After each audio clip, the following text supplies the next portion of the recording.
YouTube! ¿Qué pasa? Welcome back to another solo leveling video on my channel. Right, today's topic, how to beat any stage, even if you're under-leveled. And that's what we're going to talk about. Right, that was an intro. Anyways, now, you may have come at one point or another to a sticking position, right? So, for example, in my case, right? As I'm playing the story mode, I'm progressing, and suddenly, right, you're just playing the game, and suddenly you're at, I don't know, chapter 12, the last stage, and you see the battle power requirement is 108,500, right? So if I press replay, I've just cleared it. I am only at 83,997. I am almost 25k below the recommended battle power. And the stage before that was even worse. The battle power was also lower than required. However, the boss was very annoying. So what I'm trying to get to is, how did I manage to beat those stages without being sweaty? Like literally sweaty, right?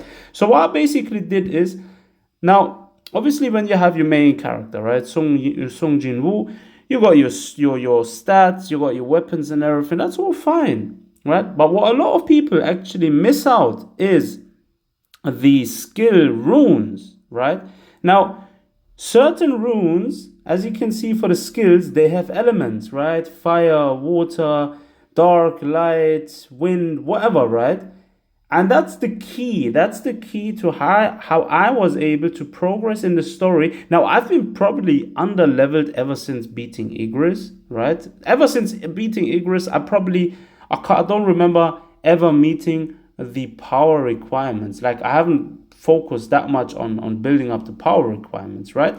And yeah, that's somewhat my downfall, you could say so. However, I managed to get around it. So what I basically did is, every time I faced a stage in a story, I'm talking specifically about story mode, but this also applies to any game mode in the game, right? Whether it be the battlefields of trials, the gates, whatever, right? So whenever I battle anywhere, I look at the required elements in order to have an advantage, in order to deal more damage. Now, on the chapter 12, it is predominantly fire. So what I did is, right, I equipped the two skills where I had fire runes, and it is the Death Stance, right? That's the one I've equipped, and the vertical arts. And I love that skill. The vertical arts is such a nice skill. Like, it basically, when you look at the preview, right, he basically jumps up, right, backwards and hits the opponent. Like, it's an evade sort of, and it's also an attack, right? So those two skills, I went ahead and equipped them, and I gave each of them the fire rune. Why? Because fire element has an advantage in chapter 12, right? That's one thing I did. Another thing I did, if you have equipped your main character with a fire weapon, or your character with a fire element type weapon, right? In my case, I have the Vulcan's Rage, which is basically the best thing I have at the moment in terms of fire, right? So I equipped him with that, and also I checked my hunters, right? So the next part you got to do is check your hunters. So in terms of fire, the only SSR I have is Choi Jong-in, and he's already very, very good, very OP, right? But apart from that, I only have SR characters. So that's sort of maybe for the one or the other, it may be difficult acquiring certain SSR characters with the required element. However, there is always the possibility of clearing any content in the game with given free SR units, right? There is no doubt about it, right? It might take some more tries and some more. Yeah, you get the gist, right? Now, anyways, when you go to a game mode, yeah, let's say, for example, you are on the instance dungeons, right? So I've just unlocked the Igris, the red, so the second instance dungeons to basically unlock different artifacts, right? So as you can see here, the recommended element is dark. Now, obviously, I'm way above the power requirement here, right? But in this case, what I would do, definitely, I would choose 2 dark type hunters, at least, as my supports, right? I'm going to keep Chai Hei in there because she's just awesome, right?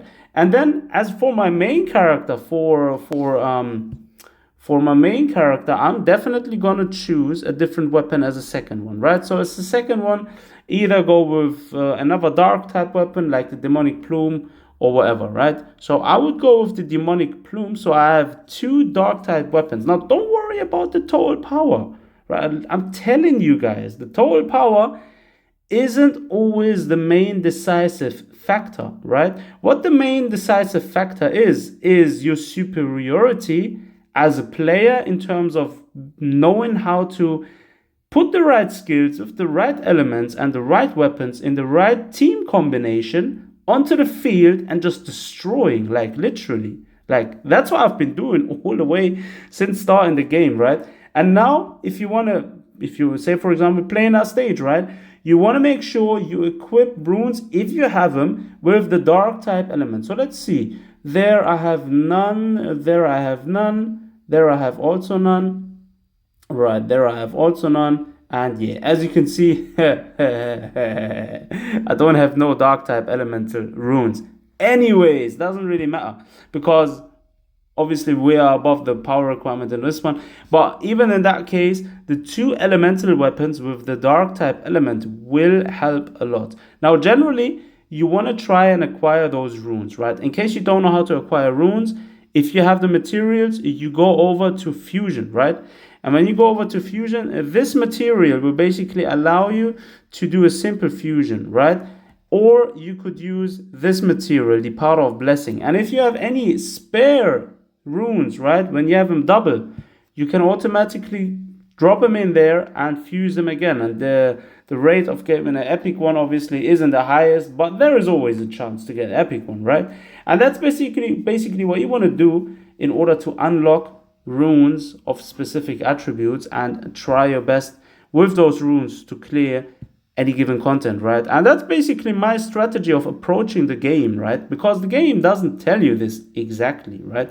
So you gotta think at some stage that even if you're below power requirement, like it happens sometimes. Like I finished chapter 12, right? So let's see, chapter 12 I finished, and then you see, boom, chapter 13, same power requirement, 108,000. I'm still 25k below the requirement battle points, right?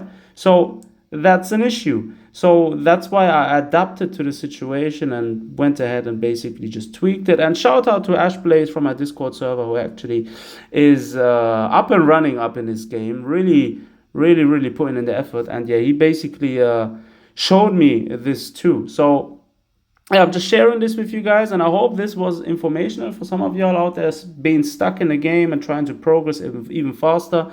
Let me know down below in the comment section how you're finding this video and where you're at the moment, and any questions, just ask me. If I can help you, I help you guys. Anyways, as always, thanks for tuning in. Take care of yourselves. Until next time.